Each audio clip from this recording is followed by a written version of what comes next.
Oh, maybe I should just take a hint. No. You need to tell me what's really going on. Please? It's okay. It's fine. All right, let me just grab my stuff and we can go. No. Hey, everybody, this is Justin Rain, and this is another episode of the Sit Down Podcast.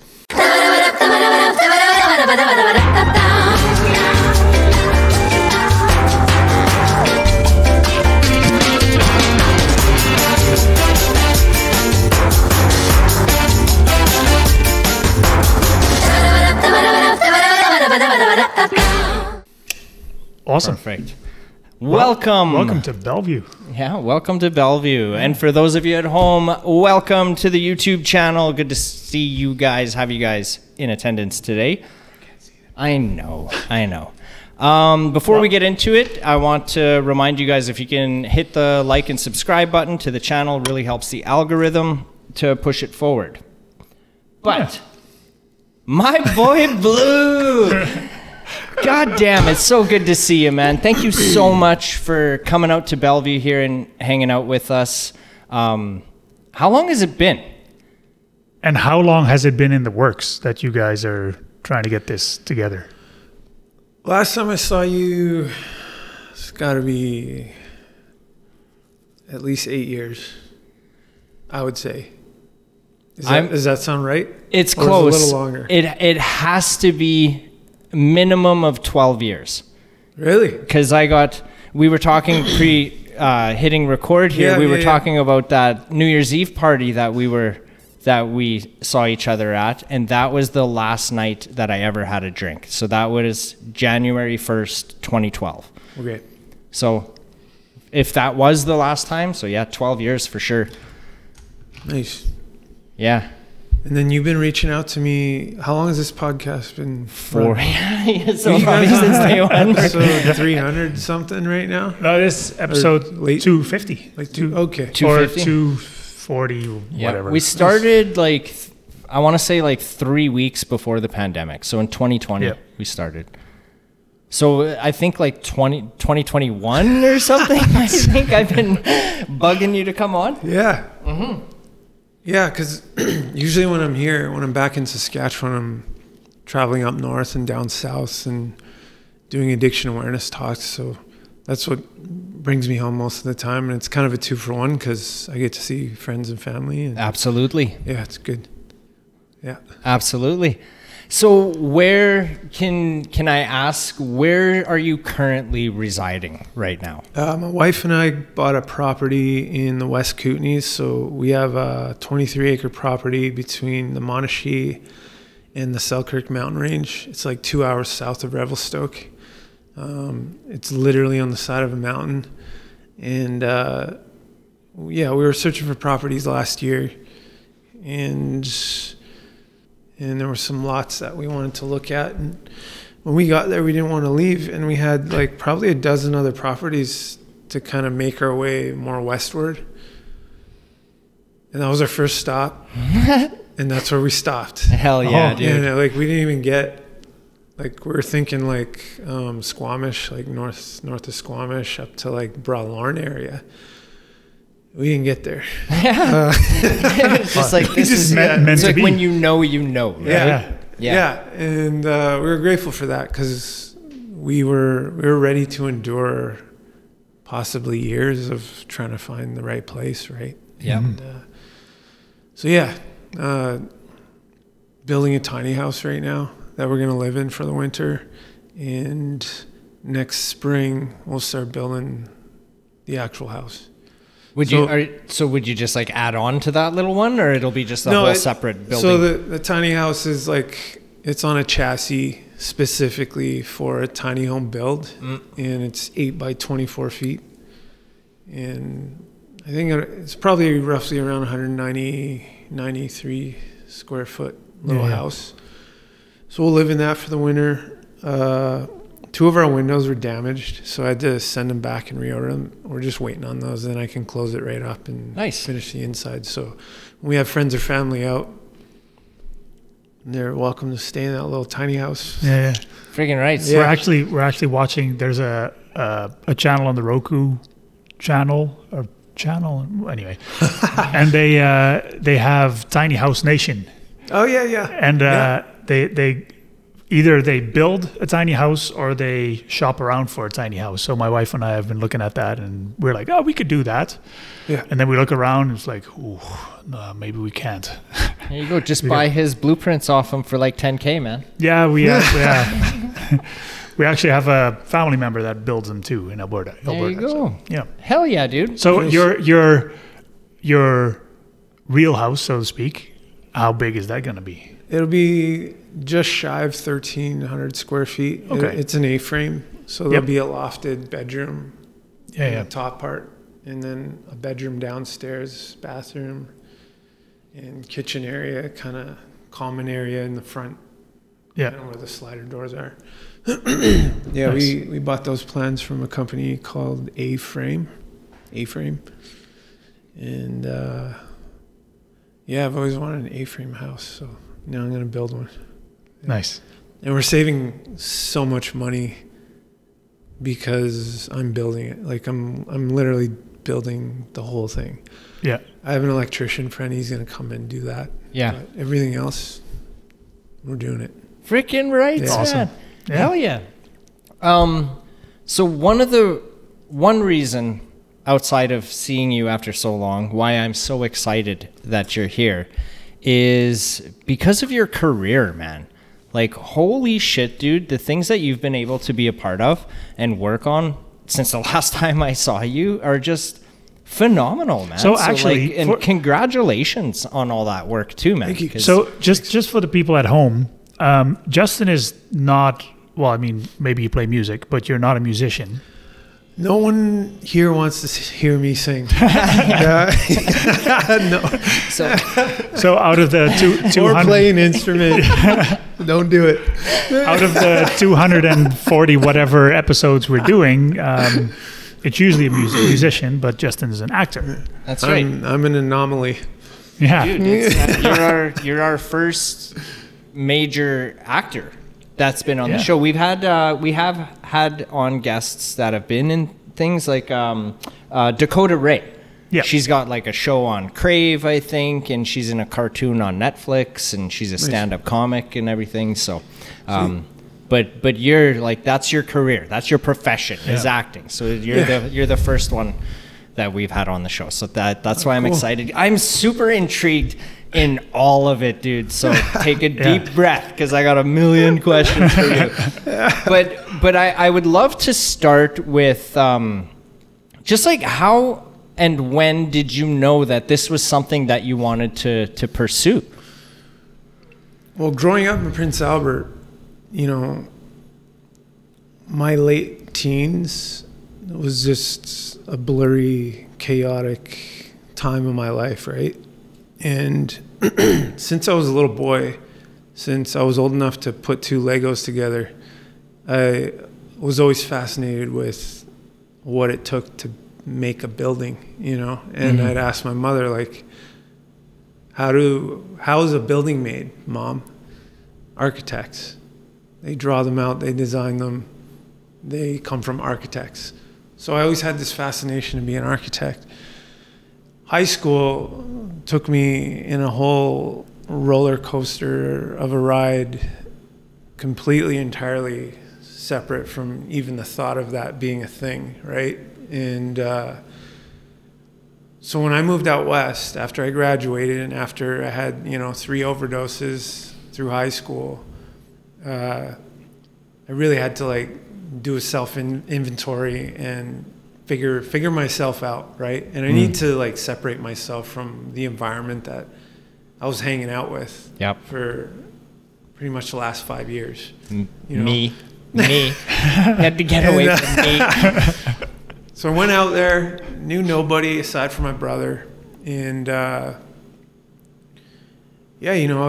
jumped in a few different trade jobs, construction stuff. Right, just to get by kind of thing. Heavy labor kind of jobs, a few kitchens, and still not really knowing what I was going to do. The architect thing's always there. It's still there today. But I walked into BCIT and a couple other colleges and just kind of explored things. And, you know, there was an architect program at BCIT. It's a very recognized program. And because of my program through high school, I'll call it that, math, you know, all these subjects that I need to be really sharp with to even take that program is a blur, you know. Yeah. You know, on a really sunny, good day in high school, maybe a 53 average, maybe, you know. So, you know, I was dabbling in upgrading some classes that really weren't great through high school to take this program. And during that time, I went to the East Vancouver Friendship Center, and they had a group of people in the basement once a week, actors, that got together and just kind of improvised and ran scenes and worked on auditions and stuff. And a friend of mine brought me to like an actual actor studio program around the same time. And when I went in there, you know, I'm sitting in this studio with all these actors and the instructor, the coach, right? And I'm sitting in there, and there's still all this like residual stuff going on inside of me from my addiction. And I was just kind of learning how to live again, I guess, and just be out in public places with people and not drinking and not using drugs. Yeah. And there's none of that in this actor studio. It's specifically for that, right? So I'm sitting in there, and I'm watching, you know, actors and actresses reenact these horrible events and situations that they had to endure in, you know, their lives, and using that trauma and that pain and expressing it through their art, which was acting. And I was just like, I was kind of blown away by it, because, you know, I watched a guy reenact him holding his best friend's hand for the last time when he took his last breath when they were in Afghanistan. I watched that. I watched him relive that and recreate that to express that trauma, that pain through a creative outlet. It blew me away. Another girl, you know, she reenacted a sexual assault thing that she went through, and used that trauma and that pain to express through her art, acting. Right. And all these bells just started going off in my head, because at that time, literally, I hadn't talked to anybody about my feelings since I was a little boy, you know? Mm-hmm. And I was surrounded inside of a room with people that were all doing this for fun. And, you know, the guy who reenacted him holding his best friend's hand for the last time he took his last breath, by the end of that scene, that evening, he was laughing and visiting with his friends. He was okay. And that's what really struck me. I was like, maybe this is how I can start to talk about my trauma, my issues, my unresolved stuff that I'd been hiding more than half of my life. And that's how I got hooked on acting. It wasn't like, oh, hey, do you want to come to an actor studio? You want to be an actor, right? It was just a random thing that happened and was brought up, and I went there. And it was a therapy outlet. That's what it was. It was never like, I didn't go to that place to be like, okay, I'm going to be an actor. Yeah. I'm going to be on TV. I'm going to be on the movie screen, you know? Yeah. I went there to explore what this thing was. I had knew nothing about. And I came out of there, and I was like, this is how I can resolve some things inside of me. This is how I can train myself to open up. Yeah. And get things out in a healthy, productive, creative way. So that's how it started. And by the time I finished upgrading, and I could take this program, or I could apply to take that program, I was so enthralled in this acting thing, and physical, mental, physical, spiritual results I was shifting, I was changing, right? Yeah. You know, there was a confidence that was starting to grow inside of me that I never had. Was it like a weekly thing that this was? Yeah, like there were programs I took that were bi-week, like twice a week. Some of them were once a week. Some of them were once a month, you know. And the East Vancouver theater group was every like Thursday evening. Okay. I think it's still going on, but I haven't been there for a long time.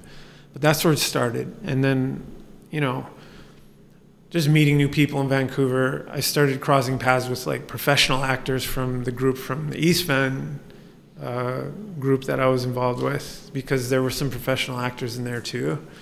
And then one thing just led to another. You know, I could potentially take this program now because, you know, the upgrading thing was over with, and I couldn't let go of, okay, if I dive into this program, I have no life until that program's done. Like, it's a very extensive, very concentrated thing, right? Mm-hmm.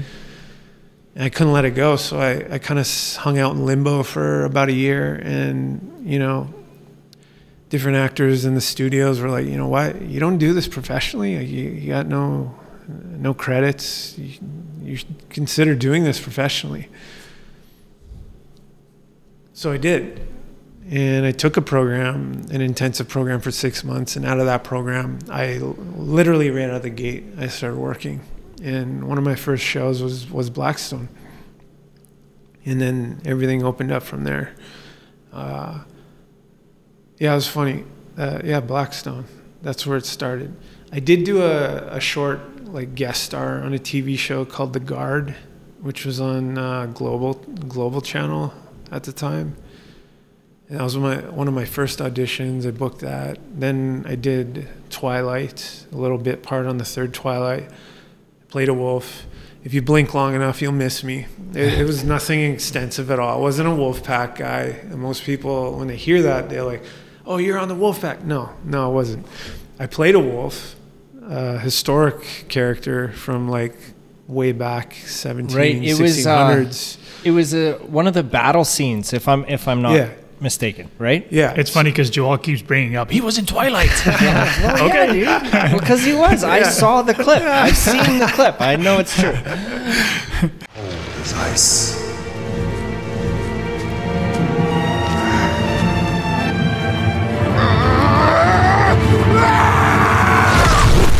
Yeah, and that opened a lot of doors too.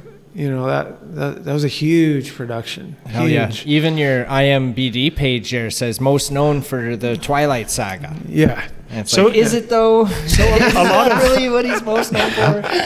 A lot of actors go to theater first, and then from there they level up to become an on-screen actor. Film, TV, yeah. You kind of just skip that theater part, or? Well, I'd done like theater sports and improv stuff with the East Van Theater Company in the basement on Thursday nights. And, I learned a lot from there. And then I just got to a point where I was like, okay, I feel like I've hit the ceiling here. Let's try a new environment and see what happens. Mm-hmm. The thing with acting is, I'm sure it's relative to a lot of other mediums and art forms. Like, you never stop learning, right? Yep. There are hundreds and hundreds and hundreds of different studios I can train in today that I've never walked into. Different, acting techniques and approaches and stuff like that. But, I'm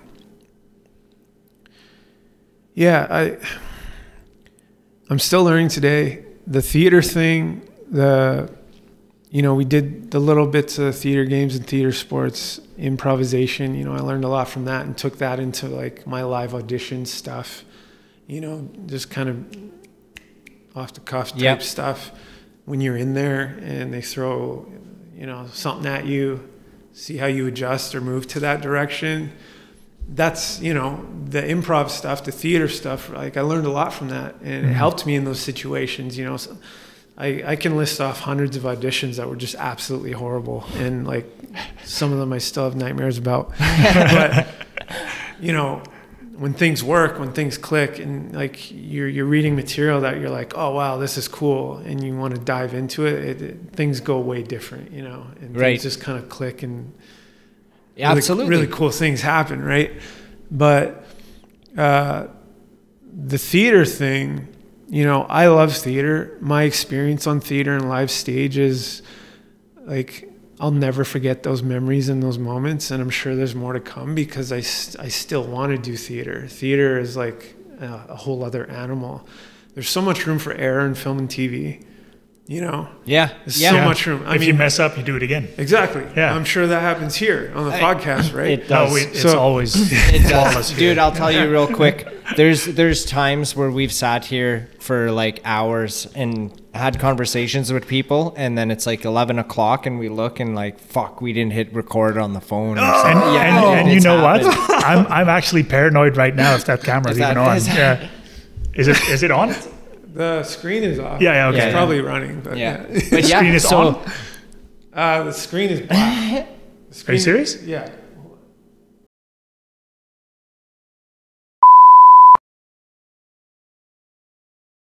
No, so yes, as I was saying, like there's Theater or in movie and TV, there's a lot of room for error because you can just do it again. If you need to do more takes of it, you can. Yeah, absolutely. And with theater, you know, you're in front of a live audience on a stage with however many seats. Things happen. Things come up. Things disappear inside of you. And you know, 2 seconds feels like an eternity. And, you know, you get this rush and you're like, you know, because with my work as an actor, like, I work hours and hours and hours and, you know, memorize stuff and scripts and scenes and I know them inside and out, right? Especially for theater, you know, usually with big productions. Like I did this production in Los Angeles. It was a 3-month run. We did 57 shows. And before the 57 shows, we had a month of rehearsal, nonstop, all day, every day. And then we did our preview week. But it's funny, with, you know, traditionally, I guess maybe, now it's just kind of all over. Like, where do you want to start, you know? Right. And the resources are limitless. You can film the end of the movie prior to, It doesn't have to be in sequence. And it's funny, the casting director of Twilight, she reached out to my agent not long after I did the 3rd Twilight film, that little bit there, and asked if I was interested in auditioning for a play in Los Angeles. And I really didn't have any extensive theater play experience at that point. I'd done a few like little university things, projects, student projects for theater. And then the theater group on Thursday nights, you know, down there, whatever we came up with. But I had no idea where this opportunity was going to take me. And me being so, you know, younger at the time and ambitious, I was like, yeah, let's do it. Let's see what they got. Yeah, why not, eh? Yes. So I got the script. You know, it was this production called Palestine, New Mexico, and it was at the Mark Taper Forum. That means nothing to me, you know. I get to Los Angeles, a driver picks me up, takes me to the hotel resort that they had booked for me for 3 months, throws me the keys, and he gets picked up by someone from the car rental, whatever. I go into my room, throw my bag down, and I'm supposed to go to this Center Theater group, which is just down the street. And I get there, and I walk into this theater, and I'm absolutely terrified. Like, I learned pretty quickly that the Mark Taper Forum is like on Broadway in New York. Oh, like this, no clue. Like, and it's probably a blessing I didn't look into what the Mark Taper was before I did that audition. You would have psyched yourself out. Possibly. Yeah. No clue. Like, you know, what are you up to, Justin? I'm going to do a play in LA, Mom. Yeah. I think just going to do a play. I kind of remember you telling me something about, I'm going to go to LA for a bit. I might even end up moving out there. I kind of remember you saying something like that. It's like, oh, shit. So I get there, and I learned very quickly what the Mark Taper Forum is, Center Theater Group. It's like the theater in Los Angeles, in California. Sweet. How many seats? Like 800 seats or something in there. It's pretty big. And that was one of the most amazing experiences I've ever had as an actor, you know. And it's funny enough, I was reading this book by David Mamet called True and False. And he talks about his theater experience as a playwright, a director for film, and the preparation of an actor for stage. And it's so funny because I got to this chapter where he was talking about you can prepare night and day. You can read your lines, you can memorize them, you can do all the preparation and then some. You'll get on stage and one night you're gonna go completely blank and you're not gonna know why. You're gonna have no control of it. It's gonna happen. It happens to all of us. I'm on this chapter and we're halfway through this run. Guess what happened? Was it the same night you went blank? It was like within the week of me reading that chapter. And, you know, funny enough, when I was reading it, I didn't even think, like, it didn't even, like, get into my head, like, oh, this could happen. Yeah. It was just, I was enjoying the book, and I was learning a lot from it. And I was doing a play in Los Angeles, like 800 seats a night. It was a great time. And I remember that night vividly, and I'm on stage, and suddenly we had done this play from start to end, sometimes multiple times a day in the week. And I literally, it was like, you know, the color bar that comes up on the old TVs, and it's just beep. That was my head. It just went, just nothing in there. Just empty. And I just froze, right? And thankfully, the veteran actress that was on stage with me, she saw what was happening, and she gave me a feeder line. So basically, when that happens, if you're fortunate enough to be on stage with, you know, a veteran seasoned actor, they clock it, they see it, and we help each other, right? And she improvised some line that kind of put me back in, like kind of replugged me in, that. and like, oh, this is where we are, okay. And then it all just came. But when that happened, it felt like 5 minutes of me standing on stage with nothing happening and everyone staring at me. It felt like 5 minutes. It was just absolute. And when the show closed and the curtain came down, you know, we went out and we bowed and everything and all that.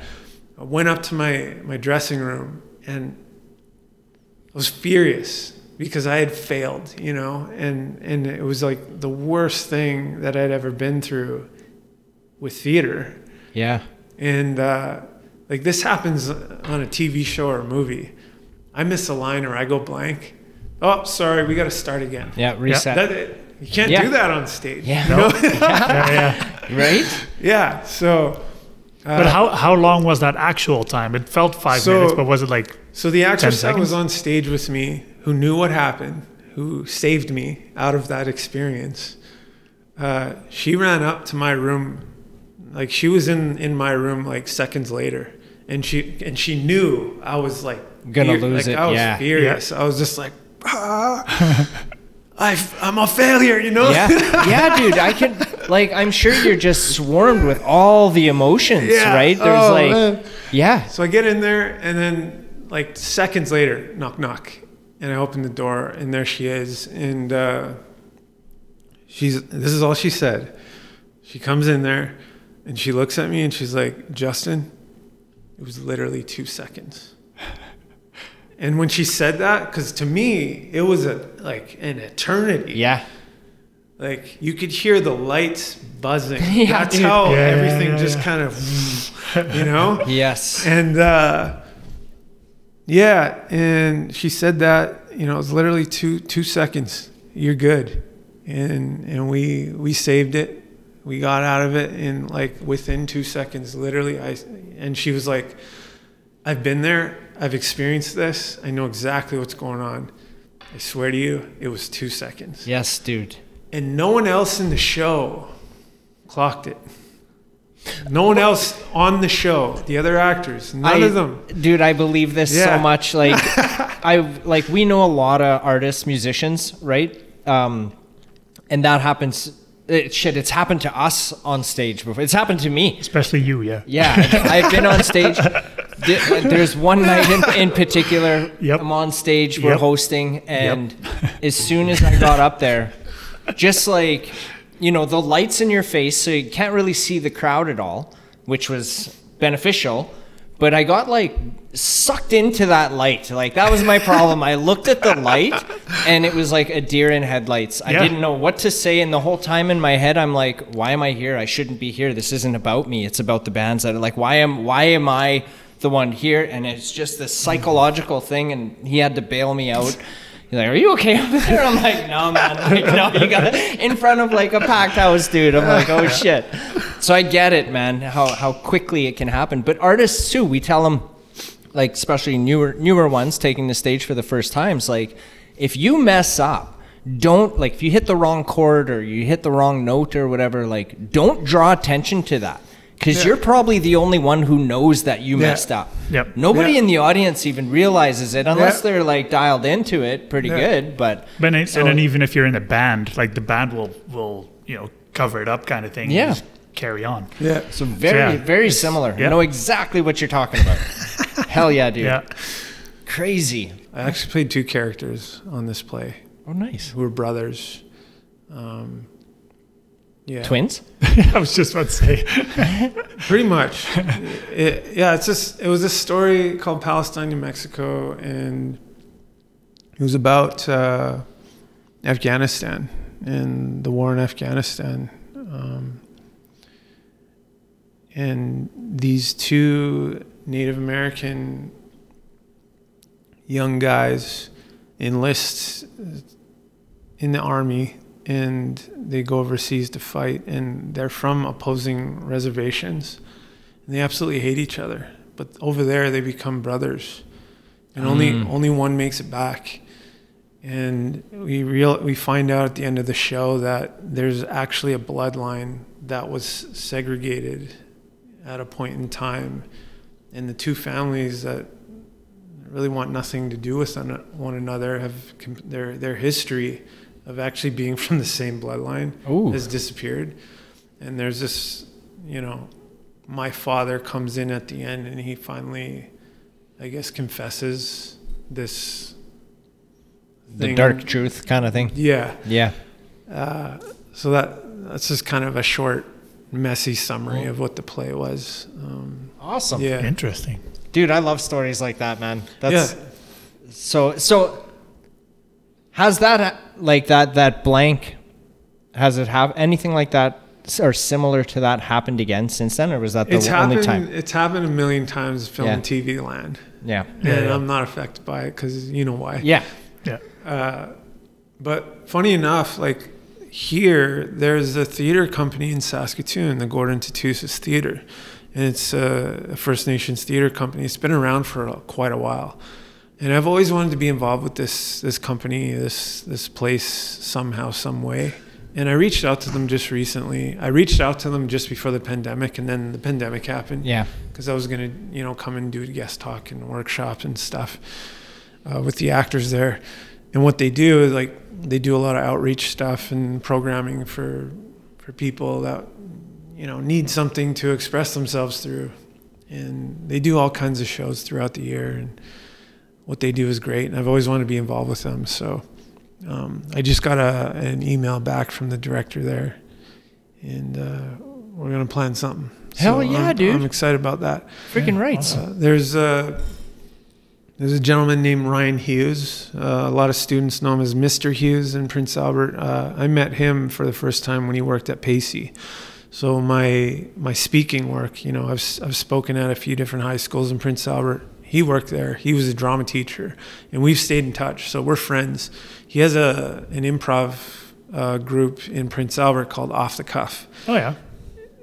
Adriana is Adriana Groh. Yeah. She was in grade 1 with me. I actually have a school picture, and she's in my grade 1. Huh. Yeah, so we've known each other like for a long time. Yeah. I haven't actually seen her in probably maybe 20 years ish. But she's the one that runs Jam Street now. Oh, okay. Yeah. So, dude, I called you out a couple times on this show. I'm still trying to get a hold of you, girl. All right. So it'd be cool to get involved with them. They actually have a improv thing tonight, which started at 7 before a play that some St. Joseph venue in Prince Albert. Oh. That I would probably be at if I wasn't here, but I'm really glad to be here. Dude, that thing is a weekly thing, so yeah, and it's actually tomorrow and Saturday as well, so I might go tomorrow or Saturday, just kind of see what they do. Yeah. You're gonna miss the Tyson Jake Paul fight. Yeah, that's interesting to me too. Isn't that next week? That's tomorrow. Tomorrow. Oh, really? Right, at 8 o'clock. It's gonna be one round, 15 seconds. I'm really, I don't know what to expect from that. I mean, I'm behind Mike 100%. Me too. I think it's a win-win for Mike. I think whether he wins or loses, it's a win for him. He's not going to lose. Yeah. I don't think he's going to lose. Have you seen him? Have you seen his recent pictures from a couple days ago? I really think Jake needs to start, and he probably won't, start challenging people in his own weight class, in his own age bracket. Yeah. Stop looking for the clickbaity shit, right? He's calling out all these old veteran boxers that are like sitting on the couch hanging out, you know? Well, I don't know about Mike, but you know, here's probably I think would be the smartest question that I came up with to ask you. Oh boy, do we need a drum roll? No, but I want you to cut to this clip before I ask the question. So I want you to cut to the clip of the Fear of Walking Dead, where the well scene. Yep, I want that scene.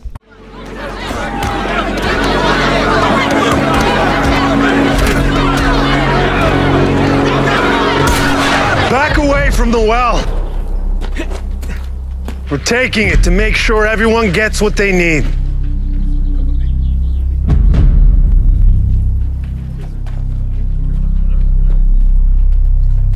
Thank you very much.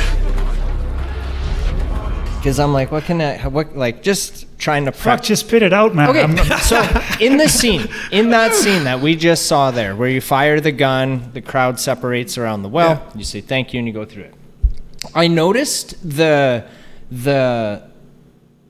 score in it, in that scene. Like, it has a huge effect on that scene. Yeah. But I also know that when you're filming it, there's no score happening there. No. So my question is, I got a few questions in regards to this, is how difficult is it for an actor such as yourself to gather that type of emotion for a scene like that? And then second part to that question is, after you see the final product, like with the score in it, and it just really amplifies the scene, is it like the way that you envision it when you're performing it, or is it you're just like, oh shit, I didn't know that, like that was how that was going to turn out, kind of thing? Actually, is a good question. Yeah. Well, it's music related, right? So because like that, in that scene, like the music just like you know, like there's a lot of power in that. Yeah. It never turns out how you think it's going to turn out, because there's so many different creative avenues for a film or TV product to go through. Right. You know? Yeah. It's never close. Lots of hands in the cookie jar kind of thing, right? Like you're talking about when I shoot the gun. Yeah. And I get everyone's attention. The cool thing about that experience is all those people were actually there, and there must have been like 100 extras hanging out as like the mob, you know? Yep. And the gun was real. It had weight to it. It was like a half load blank or whatever. And when I first got there, you know, I had the idea of shooting multiple rounds just into the ground, like pop, pop, pop. bang, you know, that thing. That was my idea, and I brought that to them. But there were logistical issues with that, and me shooting into the ground, like a ricochet or something, right? Yeah. So I understood that, and I was like, okay, yeah. Can I do multiple shots in the sky? You only need one. Okay. So it was one. And it worked, right? Yeah. That's all you need. And allegedly it was supposed to be the only gun in the village. And when I get up to the guy at the well, you realize, oh, he has one too, right? But that was a lot of fun in the fact that I shoot the gun in the air. Everyone's just like, it was just a mob, a mosh pit of that was soon to be chaos and just carnage, right? And I have to like calm it down. And I'm an enforcer. You know, I was left in that position, and my leader went down, you know, somewhere else for a period of time. And I was the enforcer. I was the only one with the gun. It was really cool, like shooting that round into the sky, and literally the whole mob just stops. And it was like this like fictional authority thing that was happening. And everything just stops, and I'm in charge, you know. In real life, I've never been in that situation, ever. Right. And, you know, I'm really soft-spoken, too. I don't know if you notice my voice is spoken from a different part of my body on that show. Like, my voice is deeper. It's more confident. Yeah. I speak from here. On the show, I'm speaking from here, you know. Mm-hmm. That's fun for me. That show is the proudest show I've ever been on. Hands down. I was in Mexico for 6 months, 7 months, paid holiday, make believe, kill zombies and people. Yes, dude. Hell yeah, bro. That's Living awesome. the dream. I guess, man. And it was the funnest time. I made a lot of friends on that show. I'd never been to Mexico, and we were literally in like cartel land, you know, just south of Tijuana. Some of the properties and the scenes where we had sets built on were probably owned by cartel people. Right. I have no doubt. And But you also didn't ask. I didn't ask. No. A little resort town called Rosarito, just south of Tijuana. In Rosarito, there's a lot of tourists that come in from the States to hang out there on long weekends and stuff, and the cartels know that, so they leave them alone because they need the business, right? Yep. That's what I was told when I got there. You're okay. Interesting. It was one funny story when I was in Mexico. I needed to wash my clothes, and for some reason there wasn't laundry facilities at the hotel for a period of time. So I went and like iPhone mapped laundromat. And I walked to this laundromat, which was just outside of the resort kind of invisible wall. And I knew when I got there, I was like, like I'm in it. I don't know if I should be here. I don't know if I should turn around.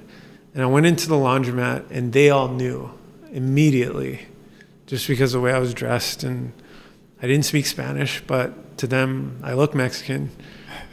And they were very hospitable. They took me in. They looked after me.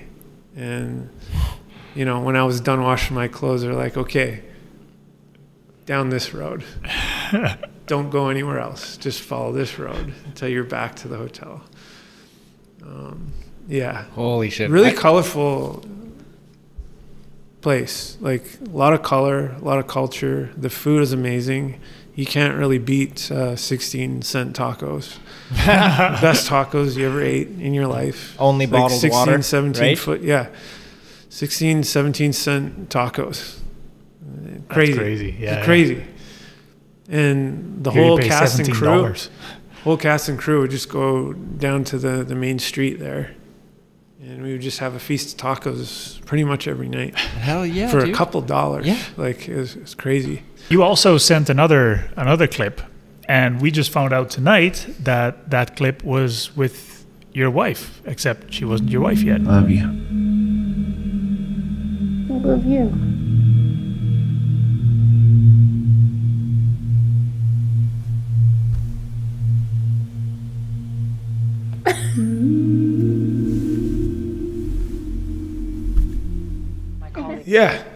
Yeah, Brother, I Cry. So I did an independent film. A friend of mine wrote and directed. It was her first feature film. Her name's Jessie Anthony. So that's where I met my wife. Was on that show. On set. She played my girlfriend, and we've been attached ever since. Hell yeah. Was that another one of those things like The House? Like when you just, you know? Like love at first sight? Yeah, you could say that. Yeah? Yeah. Right on. Yeah. So you can tell me the truth off camera. Just kidding. She's not gonna watch this anyway. No, she's my best friend. She's my rock. She's everything. And we have a really healthy thing going on, and there isn't anything that we don't talk about. Hell yeah, we dude. talk about everything, like literally everything. And I don't know that I've ever, I haven't been in a relationship like that where I've had that, you know? Mm-hmm. You know, like when we met, we started to spend time together. Everything just clicked, and we've built this bond and this friendship and trust between us that I've never experienced in my life. And oh, dude. And yeah, you'll meet her someday.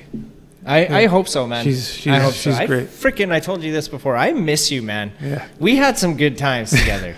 Even you putting up with my crazy bullshit a lot. Yeah. He was our DD all the time, man. Because I did know you in your using days, but not as well as I knew you afterwards. After you recovered, or were in recovery. Can we talk about that a little bit, because Absolutely. you're doing talks everywhere now about addictions and recovery. Yeah. So how and where, and tell us everything.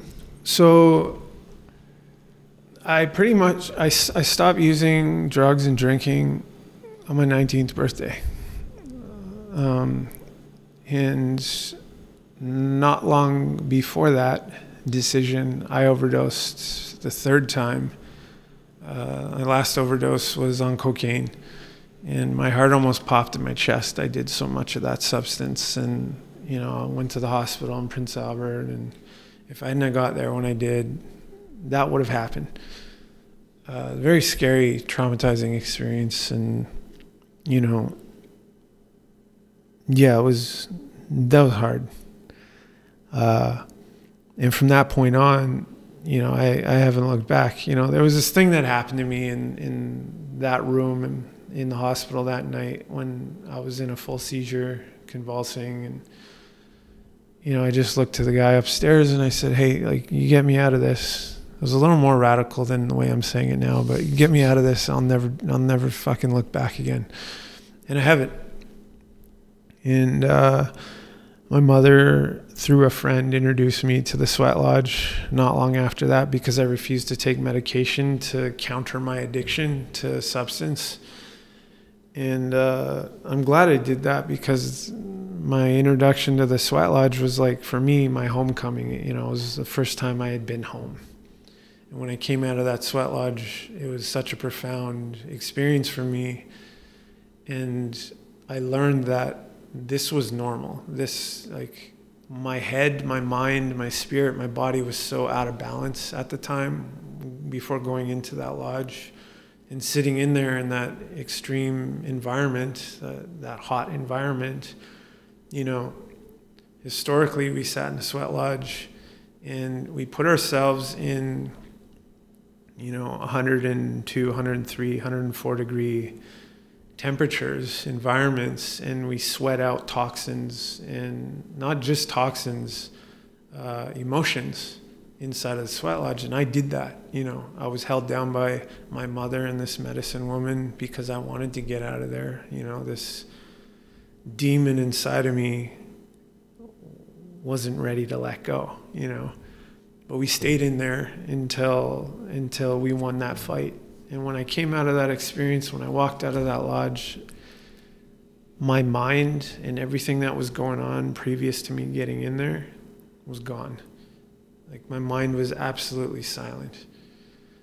And it was very emotional because I don't know that I had experienced that feeling since I was a little child, right? And that's why I call it my homecoming. And from that day forward, it was a hard time between the overdose and, you know, experiencing my first sweat lodge, because from that trip from here to here, my mind, my body, everything was freaking out. I was in withdrawal syndrome and imbalance. And I came out of that one experience feeling new again, like a clean slate. And then I went to Vancouver and I shared with you guys what happened there. And I started acting, and out of that program, I started working professionally, literally right out of the gate. Got an agent, booked that TV show, and things started happening. When that happened, you know, I was proud of that. And I would share those experiences on Facebook or whatever. And reserve communities started reaching out, because I was very vocal about my sobriety at the, you know, early days, and this many months, this many years. Right. So they would reach out because, you know, a lot of reserve communities, they hold conferences and addiction awareness events and all kinds of culturally, you know, enthralling experiences, events, weeks, weekends, powwow events, you know, reaching out to me to come and speak and share my story of sobriety, why I do what I do. And I've been really grateful for that. You know, I've been doing public speaking for about 17, 18 years now. And with acting, you know, I've worked on close to 80 television episodes to date and about a half dozen films, you know, big budget, low budget stuff. And I promote the idea that every single one of us is an artist in some way, shape, or form. Like, we're put here to create. And if we're not creating, we're destroying. You know, it's like night and day, light and dark. If I'm not expressing my life, my trauma, my happiness through something creative, and it could be so many different things, so many different mediums and outlets. If I'm not doing that, I know I'll inevitably start destroying in other ways, through addiction and various forms of things that are not good for me in my health, right? So October 27th was 24 years for me. So 24 years I've been clean and sober, and that's one of the main reasons I came back, just to share that story with the communities that'll host me. And yeah, things are happening while I'm here, and I'm really glad to be here to share that too. It's important to me, you know. I'm really fascinated by our history as Indigenous people. There are histories and parts of our past that are almost unheard of today. One piece of our history as Indigenous people that most people I share this with never heard of. And before I read it or discovered this part of who we were and how we lived, my mind was blown. So there was a time in our history here in this area, as well as others, where we believed it was wrong to cut down a living tree. Never heard of that before. We collected our wood for tools, for shelter, for warmth from deadfall trees only. We only took what we needed from dead fallen trees to build our houses, our shelters, to make our tools, to keep us warm. I'd never heard of that concept before. I discovered that. Never heard of it. But it makes sense. It makes total sense. Yeah. Because the resource of deadfall trees is unlimited. Like, you drive down any highway here, you're seeing deadfall trees everywhere. Yeah. Yeah.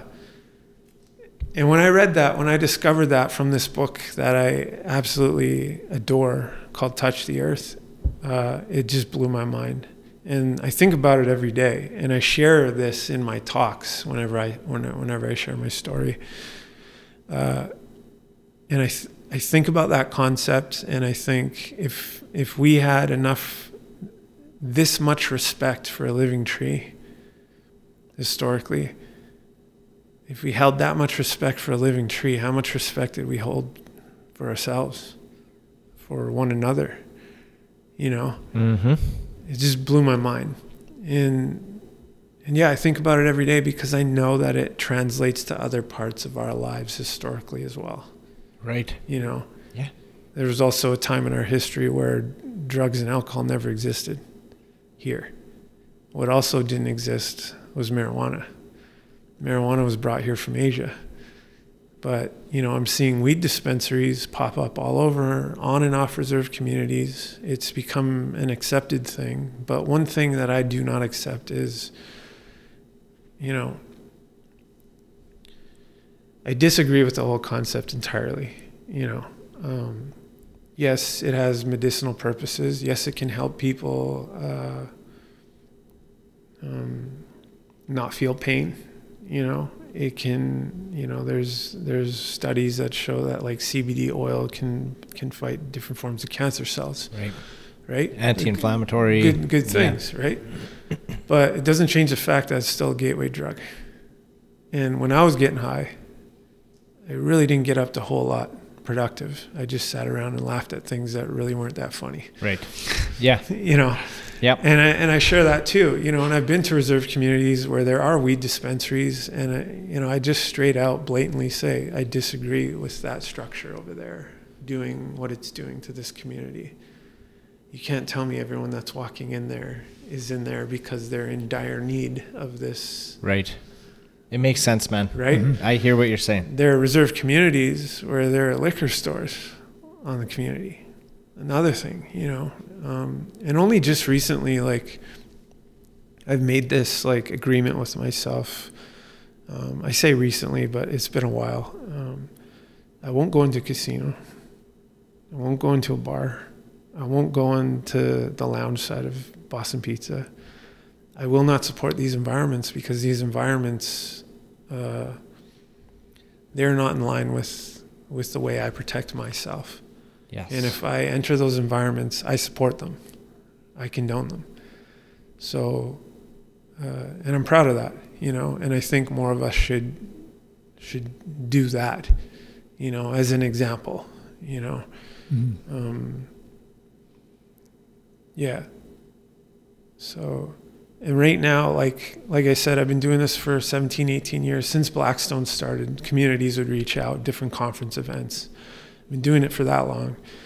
I've structured my talks into 3 acts, in like a 3-act structure, and I'm able to pick and choose which act I start with. There are 3 points in my talk, and as long as I hit them all, I'm okay. Right. So some days, you know, I get to a conference and I'm feeling this way, so I'll start at the end.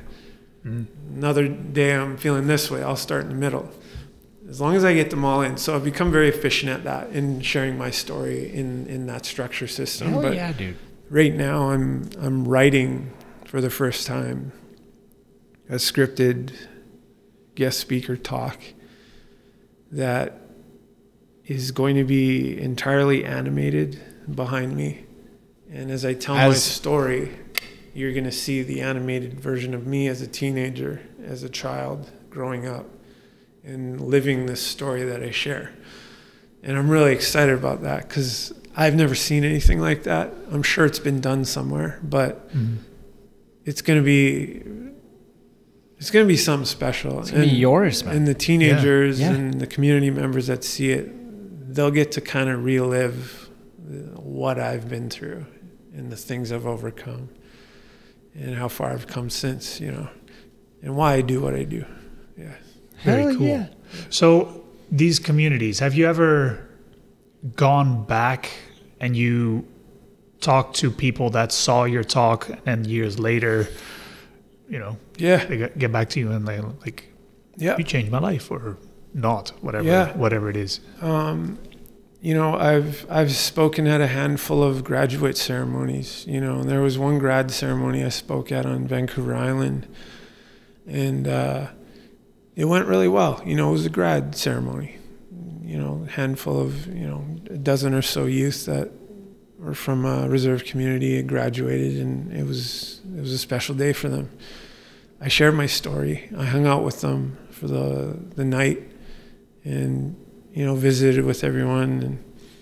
And that evening, when the grad thing had ended, because it was a dry grad, you know, they were promoting sobriety, and they thought they'd bring someone in that lives that way. Right. And shared my story. It went really well. And I found out that after the ceremony ended, a young man who had graduated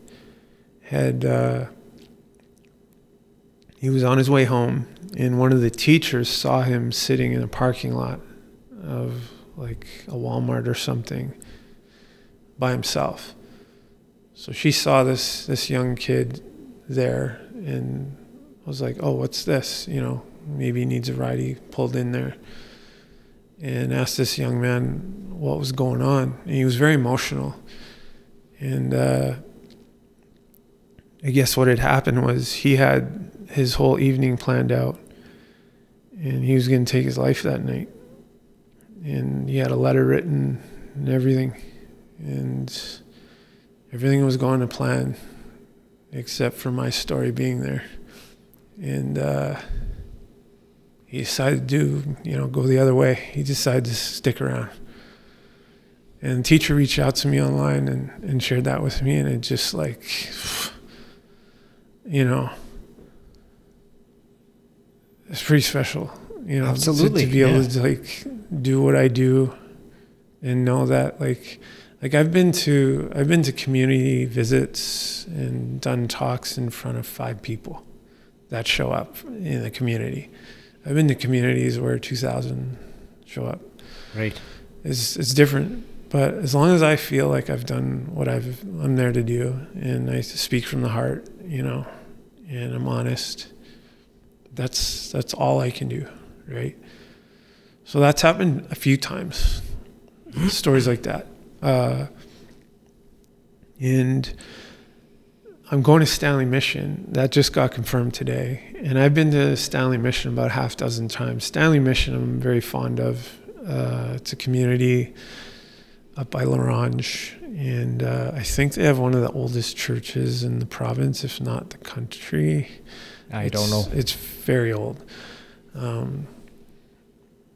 It's so old that when you see the door frame, you're like, why is this door frame so small?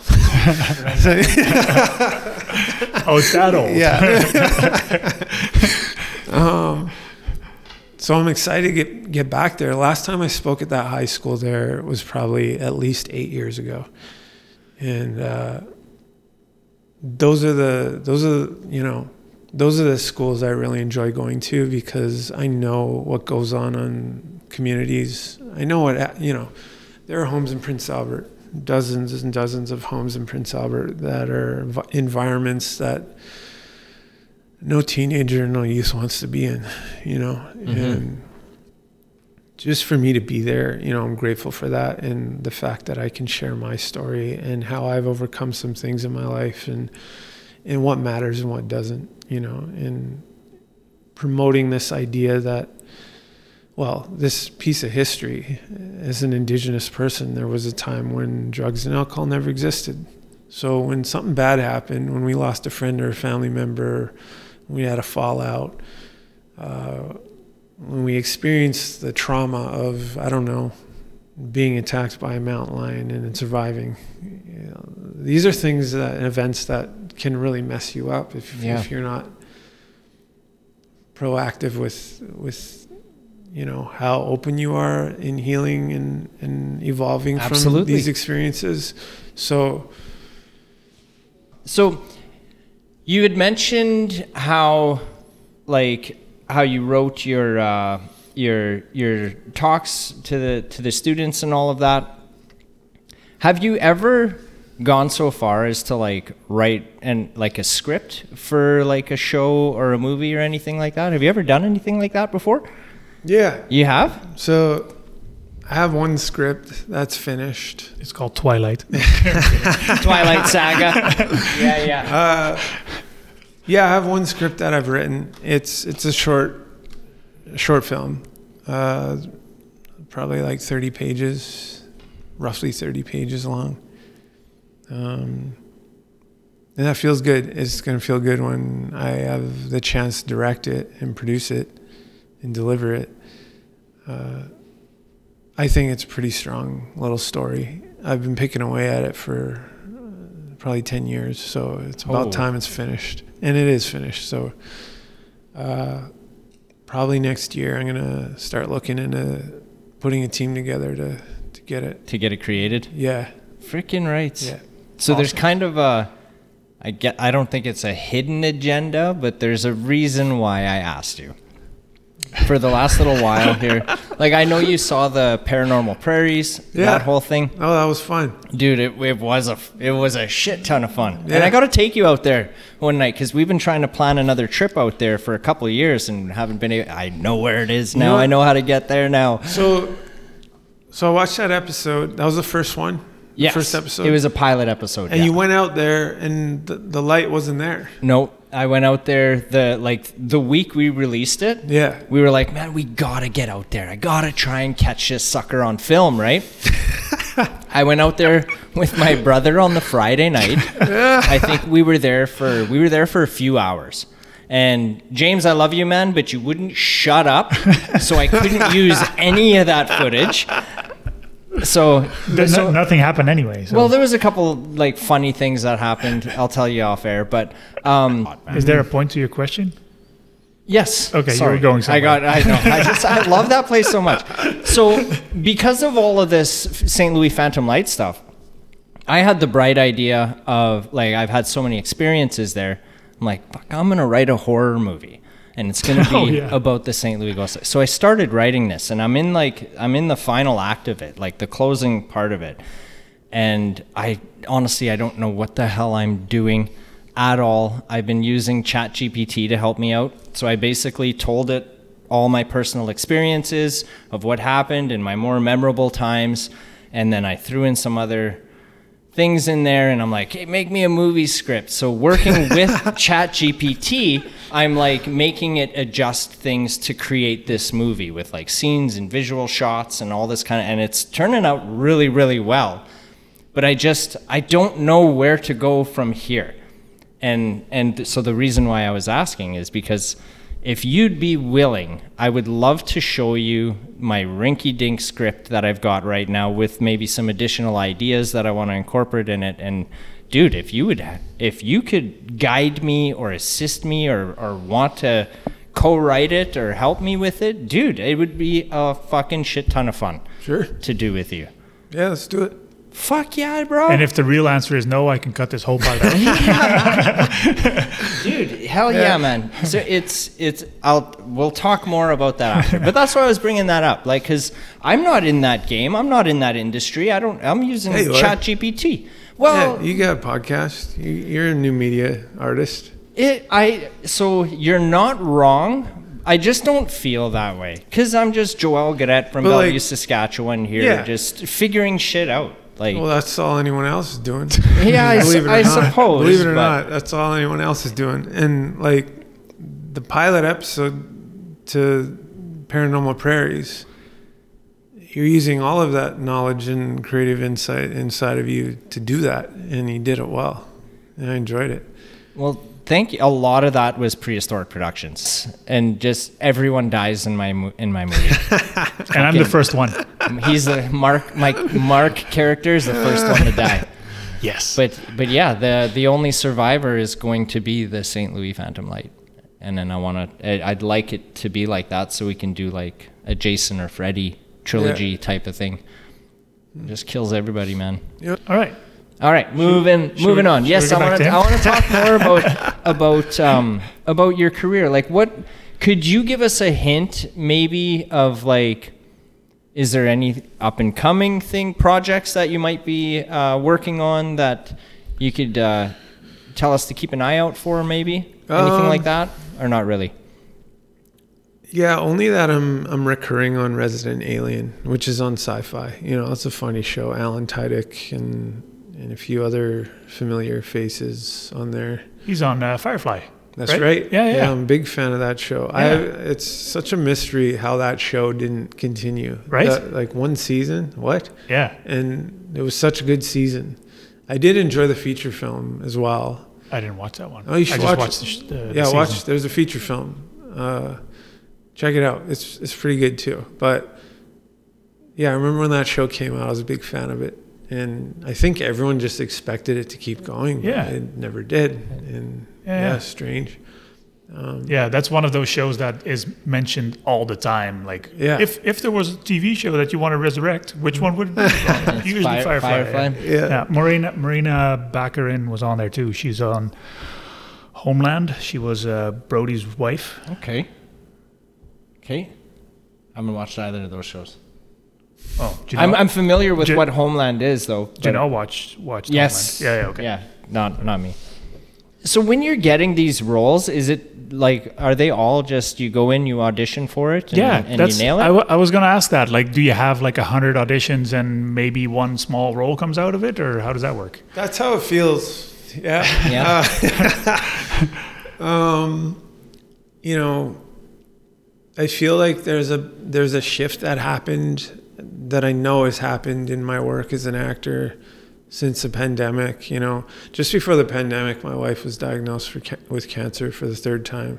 She had a 6-centimeter little monster wrapping itself around one of her arteries. Oh shit! Just outside of her heart, in her chest, and that was terrifying. And that was like, you know, that was a test in so many different ways, because you know, we were together and everything's great, everything's just, you know, and then let's see what happens here, you know. That thing happened, and man, that was tough because, you know, we got married right before she went in the hospital for her stem cell transplant, and they dosed her with 36 hours of chemo and just fried her whole system. And if you don't know what a stem cell transplant is, they take a sample of your bone marrow, which is your immune system. They freeze it, and then they fry you. And after they're done frying you and killing all the cancer in your body, they reinsert that stem cell back into your bone. And hopefully it reignites your immune system and it just reboots you. Sometimes that doesn't happen though. Sometimes when they reinsert it, your body doesn't take and you're left without an immune system and basically you just wait to die. That could happen, and that was terrifying. So she was in the hospital for a month. She made it out. She didn't have to get a blood transfusion or nothing like that, which is not normal. I think her being vegan and being as healthy as she is had a lot to do with that. So we were grateful for that. She made it out and she's cancer-free now. And that whole experience and that life thing that happened, it really put so much in perspective in my life personally about what's important, what isn't. And before that event, before I met Violet, you know, I was constantly worried about a whole bunch of things that today don't mean shit to me. They were trivial. So, and I only just started auditioning again just recently. And my manager and agent immediately was like, whoa, who's this guy? You know, and I've been sent to network twice in the last month. I don't know if anything's going to happen from these recent 2 auditions that I did, but that's a good way to dive back into it. That feels good, you know? Yeah. So I'm doing something right. I'm doing something different. And it feels like my whole approach to acting has been rebooted as well with it, you know? And, you know, being vegan too has done a lot for me, and I feel I'm benefiting from that life choice too. You know, I have more energy than I've ever had before. My recovery from, you know, physical stuff is a lot quicker than it was previous. And my wife's been vegan for like 18 years or something, and I've learned a lot from her about that way of life, and it inspired me to follow that as well, you know. And you know, I don't know, every day I don't drink and use drugs, I'm also closer to home. So yeah, it feels good, you know. Today, because of the pandemic actually shifted the whole film and TV industry in ways we didn't see coming. Everything's digital now. Yeah. Everything's done from home. So it's been quite a while since I've walked into an actual physical audition room environment. So it's like all like Zoom call auditions kind of thing? Zoom calls, or you just tape at home and send the tape in. Right. You know, which is very easy and convenient. You know, I don't need to be anywhere. I don't need to rent a studio space or anything. So that's good. And I appreciate that. But there is that element that's not there, that thing that you get when you walk into a live audience room and you got to perform. That pressure? The pressure, the rush of it, and just the personable side of it, like them getting to know you and the chit chat that happens before and after. Right. You know. Yeah. It's you don't really get to hang out with them when you're hitting record on the camera. Yeah. And there's no direction. Yeah. Right. So it's that's like another thing too. This is how I see it, and maybe it's on point or not. Right. Yeah. You just don't know. Yeah. Do you like submit audition tapes and like never hear a reply back, and then all of a sudden like freaking 2 years later the movie you auditioned for is coming out type of thing? Does that happen? Oh yeah. Yeah. That happens all the time. And then you're on the couch and like, oh, I could have killed that. Yeah. It would have been my scene. You hired that job? Most television, oddly enough, I don't watch. You know, most of the shows I've worked on, most of the stuff I've auditioned for, I don't watch the shows, right? I'm not watching TV all the time. Yeah. So I very rarely, you know, get to see. There's a few times it's happened when I've been just kind of flipping through channels or shows on Netflix or like a streaming platform, and randomly I'll be like, why do I recognize this dialogue? And then I'll realize, oh, that's the part I auditioned for. Oh, yeah. It's happened a few times. It's kind of cool to see, you know, because it's like, oh, so they went this way, and this is why, you know. Oh, that actually worked. They did a better job than I did, you know. Right. Yeah. It happens. Yeah. Hell yeah. I've become very efficient at doing my audition, doing my work and what I do, and then just literally erasing it from my... Yeah. I don't even think about it. It's done. Yeah, because then you're like, oh, I wonder what they thought of it. I wonder how I did. Right? You could just spiral out. Yeah. Yeah, I get it. And I trust my agent to tell me if it's not on the level or it's not strong enough. I don't know that there's a time where... There was one time where she was like, well, you missed the ball there, buddy. And I still remember that. But she'll tell me, you know, and I'll be like, okay, well, either we make a tape again and resend it, or it's out of our hands, done, you know. But yeah, I don't really stress out about, like, once I'm done it, it's done. Yeah. And as long as my agent's not like, oh, I don't know, I know I've done my job, because she won't submit something that isn't on her level of, I guess, where she thinks it should be. Right. You know? So I was just thinking in my head, I think I only saw the first 2 seasons of Blackstone. And the reason why I stopped watching it, so possible spoiler alert for those of you if you haven't watched it, but if I'm not mistaken, I think it's season 3 or 4. There's like a really gnarly car accident that happens. Doesn't your character get in a bad car accident? Yeah. Because of that, I didn't want to watch that. I didn't want to see that, so I stopped watching it. I had seen clips online of like you know it's TV and not real, but right? It's my He's sitting Blue, right. man. I can't. No, I don't want any harm coming to him. So honest to God, man, I watched as soon as I knew that there was going to be a car accident. I stopped watching it. I was like, I can't stand it. Watch the road. Hey, stop the car. You don't want to get pussy. You don't want to get high. What the fuck do you want then, man? Then pay attention. Don't tell me to watch the road. I'm the one driving. Shut the fuck up back here. What is that? Hey, watch out! So where does your boy Blue come from? We talked about this. And I'm from old school. No, just kidding. Dude, I think I probably didn't know your real name for like the first 8 or 10 years of our friendship, Cripe. I just always knew you as Blue, and always called you Blue. Blue is my real name. Well, it's not your first name, because that's Justin, but... Yeah, so my family just always Blue, you know?